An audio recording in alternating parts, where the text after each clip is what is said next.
Xavier Worthy just blew up the combine, broke the record on the 40-yard dash. We're going to dive into his prospect profile. We're going to tell you where we think he could go in your rookie drafts. So, Jeff, let's talk about his pros first.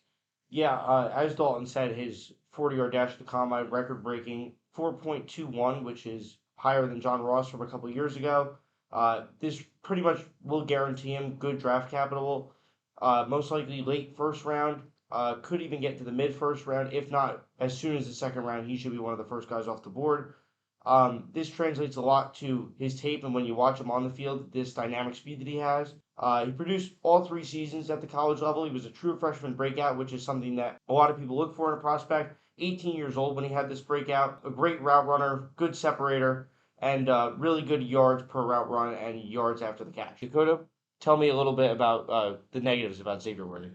Yeah. So obviously, not all prospects are going to be, 10 out of 10 perfect prospects. The issues with Worthy, particularly, are his size. He weighed in at the combine at 165 pounds, was only 5'10, so a very small guy.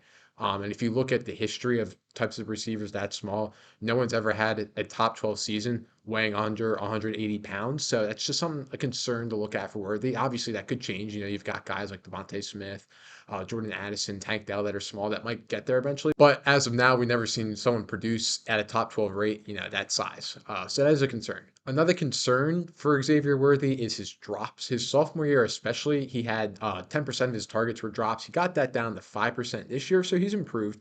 But I think it still comes up in his game when you're watching his film. He'll drop like easy passes, like a screen, or maybe he'll drop a deep ball downfield. So it's something to kind of watch at the next level if that continues to persist and get worse.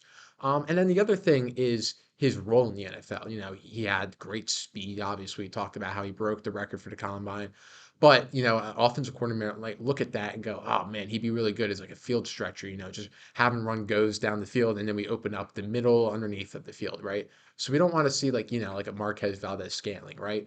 Who might have, a big play once per game, but most of the time he's getting like 4 targets and not really producing. We don't want to see Xavier Worthy putting in that box. And obviously, Worthy has better talent than guys like MVS, but it's still just a concern, if an offensive coordinator isn't as forward thinking as you would like him to be, and then just kind of puts Worthy there because he doesn't see his skill set. Yeah, it's always a concern. Hey guys, real quick, make sure to subscribe and like the video. We're trying to reach 100 subscribers, and when we do, we will be giving away a free roster review to one of you. Back to the video. One more thing to be worried about with Worthy is that in the NFL, a trend we've started to see is that the elite speedsters that get taken, maybe overdrafted, tend to underproduce. We've seen John Ross is probably the best example of that. Went ninth overall and was just met his entire college career. Marquise Goodwin, same thing, like just mid. But that's okay. Worthy's a different player than those guys. He has a different play style, so maybe he can produce. So now we're gonna get some landing spots. There's a bunch of them that he could go to. He's not like those top end guys like Marv that can only go to like 3 real teams.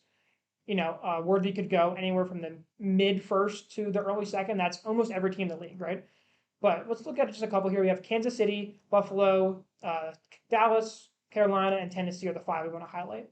Kind of have some really high end teams there and some really low end. So, Dak, you want to talk about the high end teams maybe? Yeah, so obviously you're looking at like Kansas City and Buffalo. You've got 2 of the best quarterbacks in the NFL. If Worthy gets drafted, with first round draft capital to those situations, he's going probably 109 in drafts, maybe 108.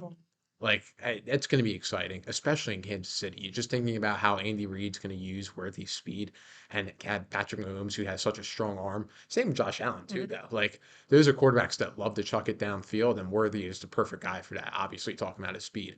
So those 2 spots would probably be the best spots for Worthy. Dalton, do you want to talk about the Cowboys? Yeah, the Cowboys are almost in that S tier of landing spot, but not quite. But still be a super hype spot for him to go to. But it also likely means that he has decent draft capital as the Cowboys pick around the 20s, early 20s. So that'd be super exciting for Worthy. Dallas likes to throw the ball downfield, like to throw the balls a lot in general. So and there's an open spot there for the wide receiver too, because they don't really have one. Brandon Cooks had an okay season. Gallup sucks, so he would fit right in there. Jeff, you want to talk about the less fortunate landing spots? Yeah, the first one is in the early second round if he doesn't get that first round draft capital or if Carolina decides they want to move up a couple spots, but that's the Carolina Panthers, as I just said. They don't really have much in that wide receiver room right now. Mingo's there. I don't know what the deal is with Thielen probably retiring or diminishing further. Um, there's an opening, a clear opening for targets, receptions, yards, everything in that offense. They'll probably bring in another receiver in free agency that's better, as they can't wait and gamble on the draft to see if a good wide receiver gets them at that spot. So there's going to be some competition for targets, but Bryce Young does need a go-to receiver, so maybe Worthy could fit into that spot. Another landing spot that's not as good as the other spots that the guys just talked about, but that's Tennessee. They do have DeAndre Hopkins there, another receiver like Adam Thielen, who is older, could be falling off towards the end of their career. So hopefully Worthy could, if he goes there, would fill in nice for Will Levis to get him the ball in some short yardage situations, let him use that explosive 4.21 speed and get into the open field. They also just hired Brian Callahan, who was the offensive coordinator for the Bengals. So you see how he uses Chase and Higgins. Now, Worthy's not as good as Chase or Higgins, but it'll be exciting to see how he can utilize Worthy in that system. All right, so if he does go to those spots, let's say Carolina or Tennessee, where not the worst landing spot ever because there's not a lot of competition for targets there, but questions at the quarterback position: are they actually good? Will Levis and Bryce Young? Where do you think he goes in our rookie drafts? I'm feeling like early second round, maybe sneaks into the 112. I don't think he would go in the first round. I think if he's going to a Carolina or a Tennessee, you're assuming that someone like an Adonai Mitchell or a Lad McConkey is going to Kansas City or Buffalo, because I think they will be taking a first round receiver just because of how their team is. So I especially like people don't really like Will Levis at all. People don't love Bryce Young either. They don't like that spot.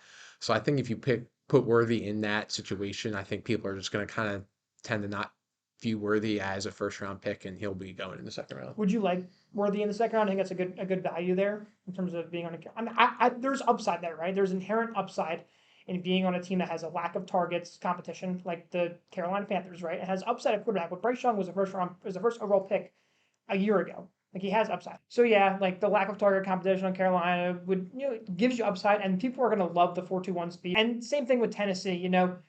Has a iffy quarterback, but has a lack of target competition there. They have Treylon Burks, who is basically not back at this point. Hopkins at the end of his career. Chigakonko sucks. So, there's inherent upside there. I don't hate taking him in like the early to mid second round. If you can get him in the mid second round, I think it's fantastic value just because he has the upside to be a pretty exciting piece. Someone that you can maybe even sell halfway into his rookie year if he comes off of two big play games. That's all he needs. Jeff, what do you think about that? Yeah, I agree. Mid second round is a smash value. I think even at those spots, depending on where other things go in the draft, he could still get into the 112, 111 range, but like quarterbacks like Bo Nix and Penix would really have to fall deep into the second round for that to happen. But if he gets that early second round draft capital, he'll probably be around the 111, 112, 201, 202, depending on how the rest of the draft goes. All right. Well, thanks for watching. We hope you enjoyed the video. If you did, make sure to like and subscribe, and we will see you in the next one.